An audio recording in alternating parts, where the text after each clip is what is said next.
250 জন employee এবং সেই তাদের মাইনের পরিমাণ 53.23 লক্ষ, মানে 53,23,000 টাকা। এখানে একটু বলা দরকার, শুনতে খারাপ লাগলেও এই যে কুনকি হাতি যেখানে ফিট করা থাকে, যদি ভালো করে দেখেন বেশ কিছু সংবাদ মাধ্যম লিখেছে 215 জন এমপ্লয়ি, অথচ আমি পুরো সুপ্রিম কোর্টের যে গোটা রেকর্ড তাতে কিন্তু রয়েছে যে সিবাল সাহেব বলেছেন 250, একটু কমিয়ে দেয়া হলো যাতে একটু শুনতে খারাপ না লাগে। এত দায়বদ্ধতা আছে তো কালীঘাটের প্রতি, আমি আসবো তাতে, ঘোষ চ্যাটার্জি কুন্ডু আমি তাতে আসবো, সমস্যা নেই, আসতে হবে আমার, এই কুনকি হাতিদের নিয়েও বলতে হবে।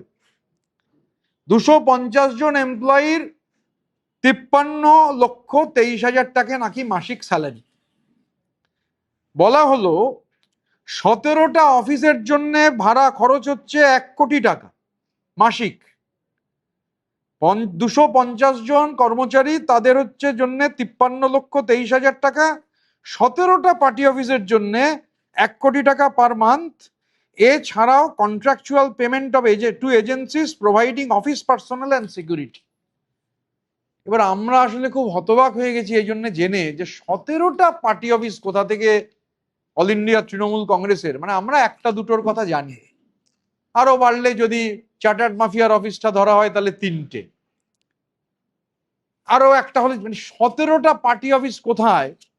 আমরা আমাদের আইনজীবীদের সঙ্গে আলোচনা করে আমরা জানতে চাই, মানে এই 17টা পার্টি অফিস কোথায় আছে, কলকাতায় আছে, রাজ্যের অন্য কোথাও আছে, রাজ্যের বাইরে রয়েছে, বা কোনো ওভারসিজ কাউন্টারও আছে কিনা, কোনো ওভারসিজ সেন্টারও আছে কিনা, সেটাও জানতে চাই। কারণ 17টা পার্টি অফিস, তার আবার 1 কোটি টাকা ভাড়া। আমাদের যেখান থেকে আমরা ফাংশন করি 1 লক্ষ টাকা ভাড়া। তো 17টা পার্টি অফিসে এই 1 কোটি টাকার গল্প কোথা থেকে হলো, আমরা আমাদের আইনজীবীরা যা যা করণীয় সেইভাবেই আমরা এটা জানতে চাইবো মহামান্য। কারণ উনি যখন বলেছেন নিশ্চিতভাবে ডকুমেন্টেশন থাকবে। আর এই যে 250 জন এমপ্লয়ি রয়েছে যাদের মাইনে দিতে নাকি 53,23,000 টাকা লাগে, আমরাও তো পার্টি অফিস চালাচ্ছি, আমাদের পার্টি অফিসে কত খরচ হচ্ছে সেটাও আমরা জমা দেবো। এবং আমরা এটাও জানতে চাই, এই যে ধরুন এমপ্লয়িরা 250 এমপ্লয়ি, এরা গত 1 বছর ধরে কি এই টাকাই পেয়েছেন? গত 1 বছর ধরে তাদের কি এই টাকাই দেয়া হয়েছে? এর মধ্যে গোস্ট এমপ্লয়ি নেই তো? মানে ভুতুরে সংখ্যা দেখিয়ে আবার মানি লন্ডারিং বা মানি সাইফনিং করতে চাইছেন কিনা আমাদের যথেষ্ট সন্দেহ রয়েছে। কেননা যারা তৃণমূল কংগ্রেসের বৃত্তে আছেন, মানে তৃণমূলের প্রতি দায়বদ্ধ সাংবাদিকরাও, তারাও আমার ধারণা 17টা পার্টি অফিস আর 250 এমপ্লয়ির তালিকা দিতে পারবেন না। যারা সুমিত রায়ের হয়ে টাকা তুলতেন, আমার মনে হয় তারাও চেষ্টা করলে দিতে পারবেন না। যারা ক্যামাক স্ট্রিটে টাকা পৌঁছবার কাজ করতেন সাংবাদিক সেজে, তারাও পারবেন না। এই 17টা পার্টি অফিস, এবং আমি নিশ্চিত এর মধ্যে নিশ্চয়ই ওভারসিজ কাউন্টার থাকবে। ওভারসিজ কাউন্টারও কোথায়, বা কেরালায় কোনো কাউন্টার আছে কিনা, দুবাই, শারজা, কেমেন আইল্যান্ডস, ভানুয়াতুতুতে কোনো তৃণমূলের পার্টি অফিস আছে কিনা, এগুলো সব যখন এগুলো এভিডেভিট দিতে হবে। তো কোর্টে বলে দিলে তো হবে না যে 17টা পার্টি অফিসের জন্য মাসিক 1 কোটি টাকা। আর আমরাও তো পার্টি অফিস চালাচ্ছি, আমরা আমাদের কত টাকা খরচ হচ্ছে, কতজন এমপ্লয়ি যারা ছিলেন তারাই আছেন, যা মাইনে পেতেন সামান্য হয়তো মাইনে বেড়েছে, তাতেও তো বুঝে উঠতে পারছি না যে 53,23,000 টাকা কোথা থেকে লাগছে আর কি। এবার যদি ভালো করে দেখা যায়, আমি পুরো কথোপকথনটা পড়ছিলাম আর কি, মানে যে যেটা পুরো মিডিয়ায় রিপোর্টিং হয়নি, মিডিয়ায় তো সিলেক্টিভ রিপোর্টিং হয় কালীঘাটকে বাঁচাবার যে প্রাণপাত প্রচেষ্টা।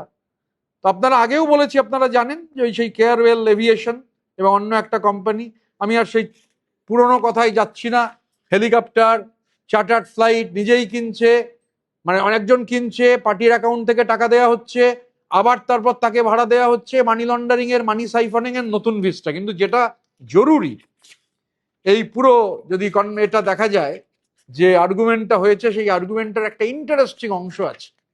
সেই ইন্টারেস্টিং অংশটাই রয়েছে যে একটা অ্যাকাউন্টে নির্বাচনের ওই ভয়াবহ বিপর্যয়, সেই নির্বাচনের ভয়াবহ বিপর্যয় মানে 4 তারিখ মে মাসের, 4 তারিখ ওই ভয়াবহ বিপর্যয়ের 20 দিনের মধ্যে একটা অ্যাকাউন্টে 360 কোটি টাকা ঢুকেছে।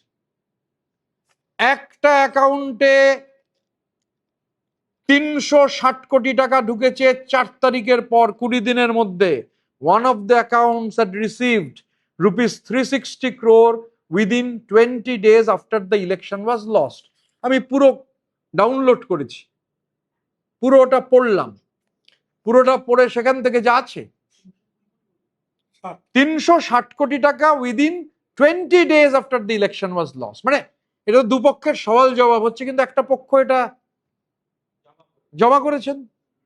ভয়াবহ যে ইলেকশন হেরে যাওয়ার 20 দিনের মধ্যে একটা অ্যাকাউন্টে 360 কোটি টাকা ঢুকলো। এই যে আমরা বারবার বলছি যে কয়লা, বালি, গরু, পাথর, ডোলোমাইট, এবং এখন খুব দুঃখজনক হলেও এটা সত্যি, এর আগেও বলেছি, এবং আমি শুধু এটা বলছি না, আমি কিছু ফর্মাল কমপ্লেন লঞ্চ করেছি, বাকিটা দিল্লিতে গিয়ে করব। খুব দুঃখজনক হলেও সত্যি যে 2-4 জন 5 জনের জন্য গোটা মিডিয়া ফ্রেটার্নিটিটার বদনাম হয়ে যাচ্ছে।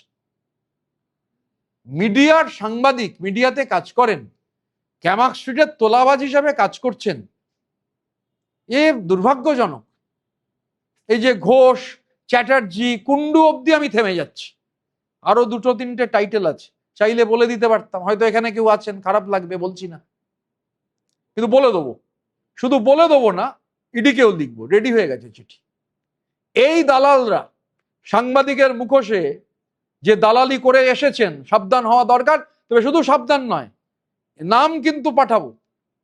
ঘোষ, চ্যাটার্জি আর কুন্ডু অব্দি থেমে গেছি।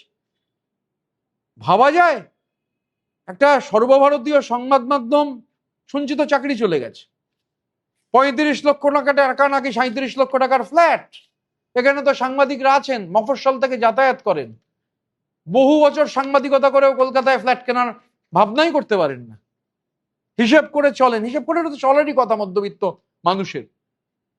সেখানে দাঁড়িয়ে 35 লক্ষ টাকা অভিযোগ হয়েছে, তো আমি তো অভিযোগটাও দেখলাম। 35 লক্ষ টাকা না 37 লক্ষ টাকার ফ্ল্যাট, আর বাকি 60 লক্ষ টাকা সুমিত রায়ের জন্য তোলাবাজ। আরো ভালো ভালো খবর দেখতে সাবস্ক্রাইব করুন বাংলা হান্টের ইউটিউব চ্যানেল। বাংলা হান্টের আরো খবর দেখতে নজর রাখুন। বাংলা খবর মানেই বাংলা হান্ট।